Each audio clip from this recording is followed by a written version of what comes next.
నారాయణపేట జిల్లా మద్దూరు మండలం మోమినాపురం ప్రభుత్వ పాఠశాలలో ఓ ఉపాధ్యాయుడు అసభ్యకరంగా ప్రవర్తించాడు. స్టూడెంట్ ను లైంగికంగా వేధించాడు. దీనికి సంబంధించి సీసీ ఫుటేజ్ బయటపడటంతో ఉపాధ్యాయుడిపై డీఈఓకు ఫిర్యాదు చేశారు గ్రామస్తులు. అట్లా పారిపోదు సార్, మీ వివరాలు మీరు పారిపోవడం కరెక్ట్ కదా సార్. స్వామి సార్ ఇట్లా రండి సార్, మాట్లాడదాము. స్వామి సార్ అట్లా పారిపోదు సార్, మీ వివరాలు మీరు పారిపోవడం కరెక్ట్ కదా సార్. స్వామి సార్ ఇట్లా రండి సార్, మాట్లాడదాము. ఇసుకాటు నారాయణపేట జిల్లా మద్దూరు మండలంలో మోమినాపురం ప్రభుత్వ పాఠశాల ఉంది. ఈ పాఠశాలలో ఉపాధ్యాయుడిగా పనిచేస్తున్నాడు. సో ఆ వ్యక్తి స్వామి సార్ అని చెప్పేసి మనము వీడియోలో ఒక ఆడియోలో అయితే మనం వింటున్నాము. అతని పేరు స్వామి అని తెలుస్తోంది. అతను ఆ స్టూడెంట్స్ పట్ల అసభ్యకరంగా ప్రవర్తిస్తున్నాడు. సో లైంగికంగా వేధించాడు ఒక స్టూడెంట్ ని. దీనికి సంబంధించి ఆలస్యంగా ఒక సీసీటీవీ ఫుటేజ్ అయితే బయటపడింది. దీంతో డీఈఓకి కూడా ఫిర్యాదు చేశారు. మరి దీనికి సంబంధించి ఎవరైతే లైంగిక బిహేవియర్ కి పాల్పడ్డాడో అతనికి సంబంధించిన ఆయన దగ్గర నుంచి ఒక వర్షన్ ని తీసుకోవడానికి ప్రయత్నించారు. ఒక వీడియో రికార్డ్ చేస్తున్నప్పుడు అతను ఏమి సమాధానం చెప్పలేక తప్పించుకుంటూ పారిపోతున్న దృశ్యాలు కూడా మీరు చూడొచ్చు. సో దీనికి సంబంధించిన ఆ సీసీటీవీ ఫుటేజ్ ను కూడా మీరు బిగ్ టీవీ స్క్రీన్ పైన మీరు చూడొచ్చు. సో ఏం జరుగుతోంది అక్కడ, మరి ఆ విద్యార్థినికి సంబంధించి ఆ ఉపాధ్యాయుడు ఎందుకు అంత అసభ్యకరంగా ప్రవర్తిస్తున్న తీరును మీరు చూడొచ్చు. విద్యాబుద్ధులు నేర్పించాల్సిన టీచర్స్ ఈ విధంగా ఎలా ప్రవర్తిస్తున్నారు అంటూ కూడా ఎన్నో వ్యతిరేకత అయితే వస్తోంది. దీనికి సంబంధించిన పూర్తి డీటెయిల్స్ మా ప్రతినిధి అందిస్తారు.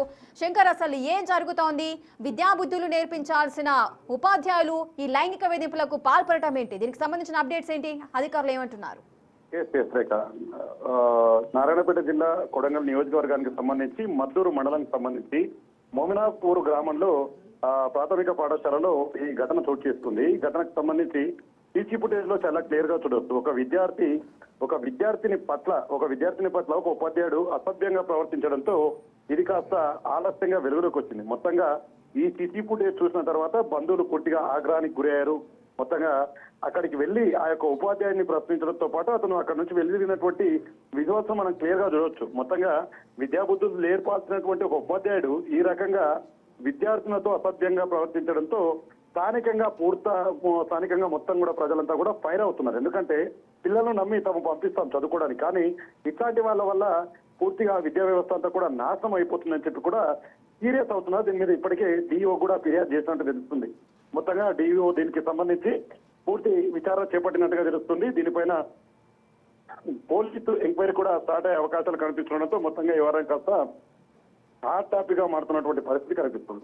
ఎస్ శంకర్, ఆ ఉపాధ్యాయుడి పేరు స్వామిగా మనకైతే ఆడియో అయితే క్లియర్ గా వినిపిస్తోంది. సో ఇంతకు ముందు కూడా ఇటువంటి ప్రవర్తన ఏదైనా జరిగిందా? ఎవరైనా అమ్మాయిల నుంచి ఇటువంటి కంప్లైంట్స్ రావడం ఏదైనా జరిగిందా? ఎస్ రేఖ, ఎందుకంటే ఈ ఘటన ఒక్కసారిగా మొత్తంగా హాట్ టాపిక్ గా మారడంతో పాటు విద్యా వ్యవస్థను ఒకసారి ఉలిక్కిపాటు గురి చేసిందని చెప్పాలి. దీన్ని చాలా సీరియస్ గా తీసుకొని ముందుకు పోతున్నారు. మరోవైపు డీఈఓ ఫిర్యాదు తర్వాత పోలీసులు కూడా దీని మీద ఎంక్వైరీ చేస్తారు. ప్రస్తుతం ఉన్నటువంటి కీచక ఉపాధ్యాయుడు ఎవరైతే ఉన్నారో అతను ఈ స్కూల్లోనే ఈ విధంగా చేశాడా, లేదంటే అతను గతంలో పనిచేసినటువంటి స్కూళ్ళలో కూడా ఇదే విధంగా కొనసాగిస్తూ వస్తాడా, ఇలా అసభ్యకరంగా మాట్లాడడం, అమ్మాయిలతో అసభ్యకరమైనటువంటి ప్రవర్తన కొనసాగిస్తారు. వీటి మీద దృష్టి సారించారు. అయితే ఇక్కడ ఒక్క విషయం క్లియర్ కట్ గా కనిపిస్తుంది. దీనికి సంబంధించి పూర్తి అప్డేట్ అయితే రావాల్సింది. దీనికి సంబంధించి ఎంఈఓను వివరణ కోరితే ఎంఈఓ కూడా చాలా నిర్లక్ష్యంగా సమాధానం చెప్తూ వస్తున్నాడు. ఎందుకంటే నాకు పూర్తిగా దీనికి సంబంధించినటువంటి అప్డేట్ లేదు, నేను వేరే చోట ఉన్నాను అంటూ కూడా చాలా సందర్భాలు అతనికి ఫోన్ చేయడం జరిగింది. అసలు ఏం జరుగుతుందని తెలుసుకునే ప్రయత్నం చేయడం జరిగింది. కానీ అతను కూడా నిర్లక్ష్యంగా సమాధానం చెప్తూ వస్తున్నాడు.